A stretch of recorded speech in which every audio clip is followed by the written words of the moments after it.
உங்கள் தந்திவன் தொலைக்காட்சியில் தெனாலிராமன் தினமும் மாலை 6 மணிக்கு காண தவறாதீர்கள்.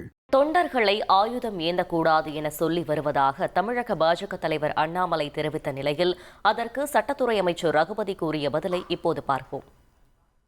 தொண்டை ஆயுதத்தை தூக்கக்கூடாது நினைக்கக்கூடிய பிஜேபி தொண்டை நான் ஆயுதத்தை எடுக்கிறேன் சார், என் குடும்பத்தை பாத்துக்குங்க, அண்ணா என் குடும்பத்தை பாத்துங்க, நான் போட்டேன் 2 பேருக்கு.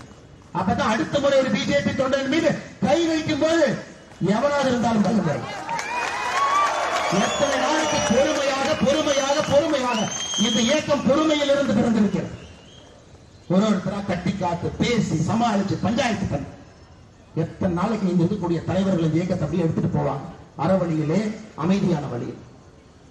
ஆனா காவல்துறை நண்பர்கள் தயவு செஞ்சு புரிஞ்சுக்கங்க, ஒரு கட்டுப்பாடு இழந்து விட்டால் எப்பொழுதும் கட்டுப்பாடு திரும்ப கைக்கு வராது இல்லையா. பாஜக ஆயுதத்தை எடுத்தாலும் என்ன எடுக்காட்டி என்ன, அதை பத்தி எல்லாம் எங்களுக்கு கவலை இல்லை. அவங்க எப்போதுமே கையில ஆயுதத்தை வைத்துக் கொள்ளக்கூடியவர்கள் என்பது நாடறிந்த விஷயம்தான். அதனால அதை பத்தி எல்லாம் நாங்கள் கவலைப்பட போவதில்லை.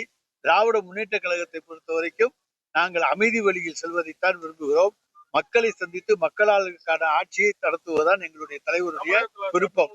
உங்கள் தந்திவன் தொலைக்காட்சியில் தெனாலிராமன் தினமும் மாலை 6 மணிக்கு காண தவறாதீர்கள்.